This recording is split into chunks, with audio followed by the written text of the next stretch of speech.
All right, folks, have we got an album ranking here for you today? We are going to dig deep. We are going to go play deep, and we are ranking the catalog of none other than the Outfield. So the Outfield started off actually in London, England. Yes, they were an English band, but they had that American sound to them.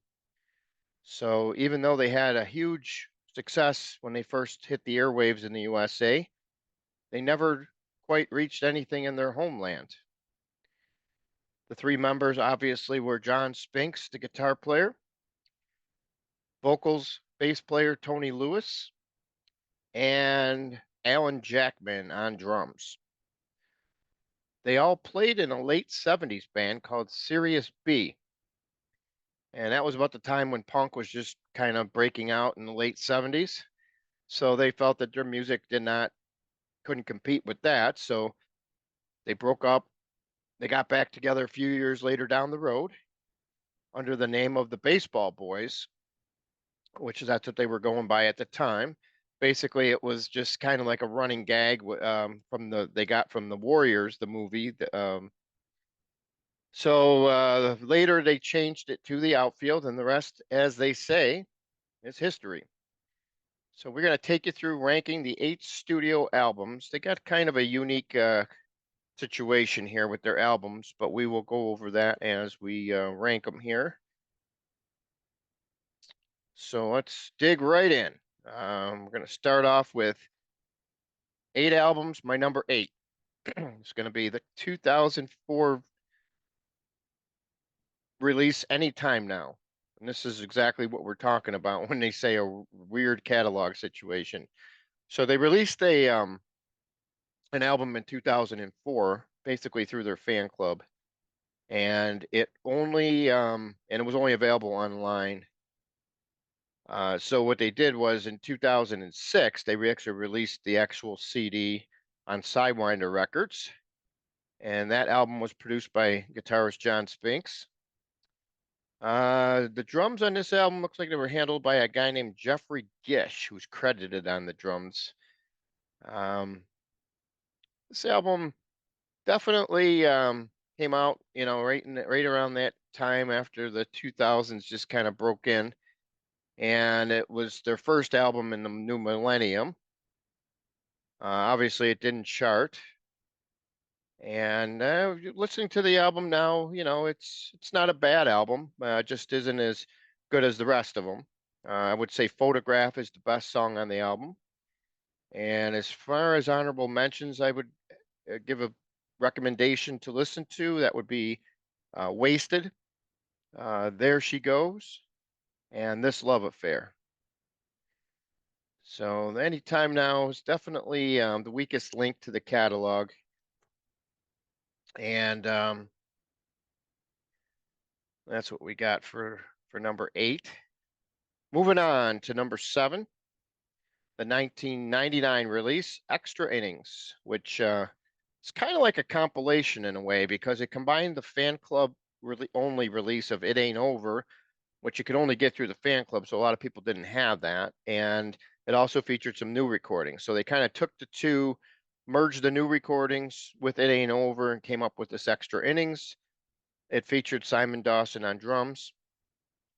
It was produced by the Outfield, and it's kind of long in the tooth, which is why it doesn't rank as high as some of the other ones in the catalog. I would think if they would have cut off a few of the filler tracks on there, I think it would have definitely done better. But looking back on the release, though, there's definitely I would say "Lay Down" is probably the best song. And if you're going to give some honorable mentions, I would highly recommend "Heaven's Little Angel," which was kind of like the lead off track, uh, and "Kiss the Rain." Definitely very Outfield sounding, even at this stage of their career back in 1999.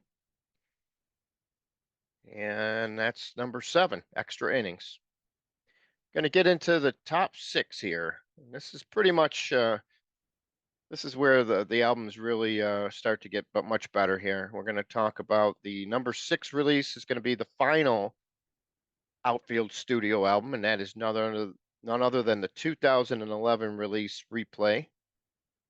It was produced by John Spinks and the Outfield and Brett Bittner, and kind of brought them back to their songwriting skills of long ago. The songs were not as long. They were more geared towards the fast 3.5, 4 minute hits. And it was definitely a welcome addition after the few albums before it. This is definitely a step in the right direction. It's just a shame it turns out to be the band's last album. But if you're going to listen to tracks on it, definitely a long, long time ago is the best track on the album. Definitely gives you that old time classic Outfield feel. Almost sounds like it could have been taken off any of the first 3 albums, really. And then we got California Sun was another good song. It got a little bit of airplay when the album broke out. And then the standout, the kind of like the hidden gem of the album, Shake Your Thing. Definitely one that didn't catch the first couple times I listened to it, but man, the more times I hear that song, Shake Your Thing, definitely a very noteworthy song, very good song. And the album was released on the Protocol Entertainment label. So that was what I had ranked at number 6, Replay. And now we're getting back into the albums that were on Major League label releases here, like number 5. Came out in 1992, the Rockeye album. Uh, it was produced by John Spinks, and sadly, it was the first Outfield album that failed to chart up to that point. So their first 4 albums all landed on the album charts, but unfortunately, Rockeye didn't, which was kind of a surprise considering all that appears on here. Um, you got Closer to Me, which it charted as a single. Didn't reach the top 40, but it was close, coming in at number 43. And that's definitely the best song I feel on the album. And then, of course, there's The Way It Should Be, another stellar track, and Winning It All, which is probably more known than anything. And it's a very well known song, yet it didn't get no, didn't make no charts. And it was used in a wide variety of sports related things. NBC used it as the ending song from their NBA finals from 92 to 96. So if you watched any of the NBA finals during that time, you would have heard that song as they closed out their season. And it was also featured during the Dallas Stars Stanley Cup Parade in 99, which we really don't want to mention that here in Buffalo, New York, because obviously that holds a lot of bad memories for us. No goal, to quote. And also, another one area where you might have heard the song was the 1992 Mighty Ducks film. That was they played the song as the credits were rolling at the end of the film. So Winning It All was definitely a fairly widely known song. I'm just really surprised that it didn't do much in the way of charting, because that could have saved this album if they would have gotten maybe another song that would have made a top 40 hit here. It turned out to be the last album for MCA. And this is the first album that really featured John Spinks on vocals. He takes a stab at vocals on 3 tracks, Under a Stone, Jane, and On the Line. So if you want to hear what he sounds like, definitely listen to those songs. And there we go, Rockeye number 5. And now we're going to get into number 4, which is the 1990 release, also on MCA Records. The last album to chart. It peaked at number 90, and that is none other than Diamond Days. It was the first album to feature session drummer Simon Dawson, who later just came in as a regular member. And it was the first album that did not feature the original drummer of Alan Jackman. So it also has their last top 40 single, which was For You, which reached number 21 on the charts. And it's definitely one of the honorable mentions we would take on this album for sure, along with Take It All, and very underrated song that kind of hides right at the end there, the last song on the album, After the Storm. Definitely recommend you listening to that one. And if you want to listen to the best song on the album, it kind of hides down near the bottom there, but it is none other than Burning Blue. Never got any airplay, but I'll tell you, listen to that song. It definitely will catch your attention and have you humming right along. Great song. One of those hidden gems that we like to point out every now and then when we come across them. So number 4 was Diamond Days. We're going to go down to our number 3, which peaked at number 18 on the album charts back in 1987, produced by William Whitman, who also produced the first album, which you'll find out later on there. And that's none other than Bangin', the second Outfield album. And it only had one charting single, which reached number 31, but obviously it's not only is it the most well-known song on the album, it's definitely the best song on the album, and that's with Since You've Been Gone, a classic song that really got a lot of airplay on the radio back when this album came out. And just to give you a rundown, this album is definitely it's got a good variety of stuff on. You know, you got a couple slow ones, you got a couple fast ones, and you got a couple real heavy ones on for the Outfield. And that's something you don't really associate the Outfield with being heavy, kind of, but just listen to Main Attraction, Playground. Got some really good stellar stuff on this album. Good variety, like I said. And of course, Banging on My Heart. That was another great song that the radio touched a little bit here. And the ballad Alone with You, another great song that the band is known for. And yeah, just a great overall good mix, good variety. This is probably their album that has the most variety of songs on here, without a doubt. The lead off track, Somewhere in America, you know, they played that a lot. That was also redone later on for a greatest hits album where they redid it. And yep, definitely a great album. And that is our number 3. So that's going to take us down to our top 2 Outfield albums. Number 2, we're going to dig out the 1989 release, The Voices of Babylon, which was turns out to be the last album recorded for Columbia Records.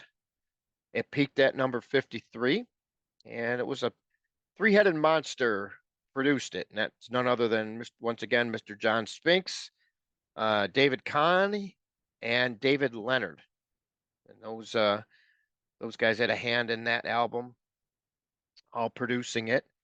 As far as the songs that charted, you had 2.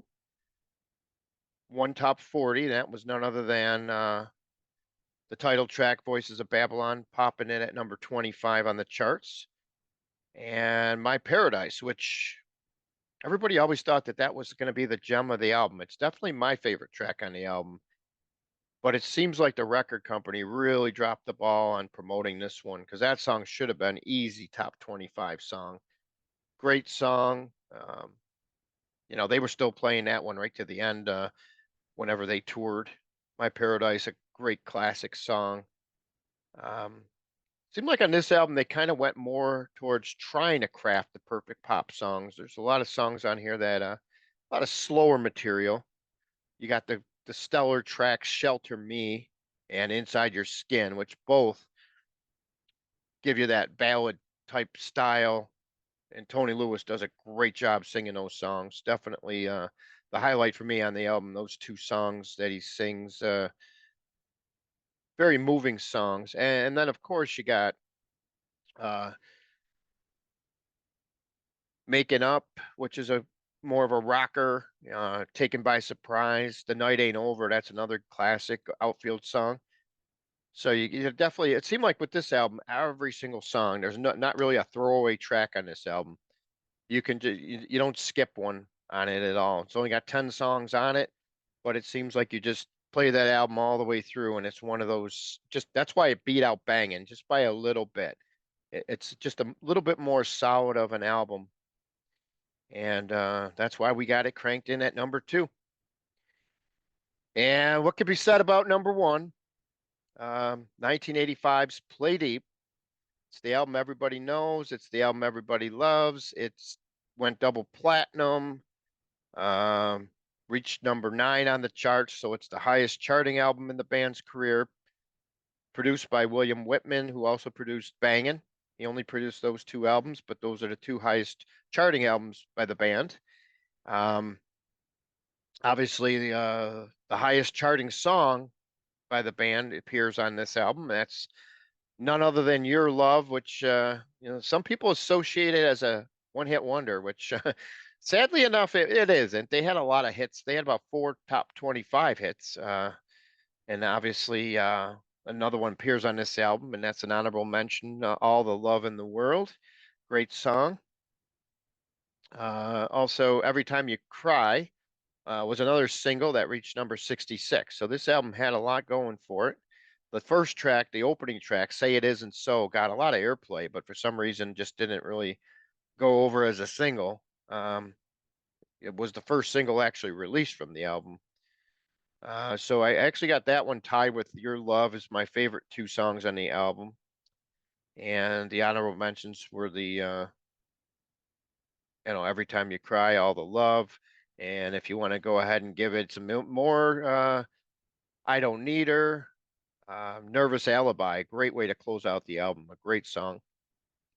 Talk to Me, Mystery Man, 61 Seconds. I mean, this is another one of those albums you can just put on and not have to worry about skipping any tracks. Just very, very solid, solid albums here. And, these guys unfortunately did not get all the accolades they deserve, man. I mean, these guys, if you ever got to see them in concert, you would definitely know what I'm talking about. I mean, I saw them twice. The first time was back in 1986 when they opened for Starship. So I was going there to see Starship, and then these guys just happened to be on the bill. And I'll tell you, man, they won me over that night. They were really good, catchy band. At the time, it ended up being one of the first concerts I ever really went to, especially at that age. And they definitely won me over that night. Like I said, it's just a great show. And luckily, I got to see them in a headlining show. They came to the old Sinbad's outdoor stage here in Buffalo, New York, right near the airport. And man, what a set list that was! Outdoor stage. Crowd wasn't that big. It was moved from a previous venue that it was supposed to be originally at. But the cool thing about it was they only had the 3 albums out at the time, so you got to hear the best songs from those 3 albums, and it was just amazing. Hearing all these songs from these 3 albums. Um, they did have a replacement drummer for that show, sadly enough, because at that point Alan Jackman had left, so they ended up having to get a replacement. And so with that show being said, they had to get Paul Reed. Paul Reed replaced him on that album's tour.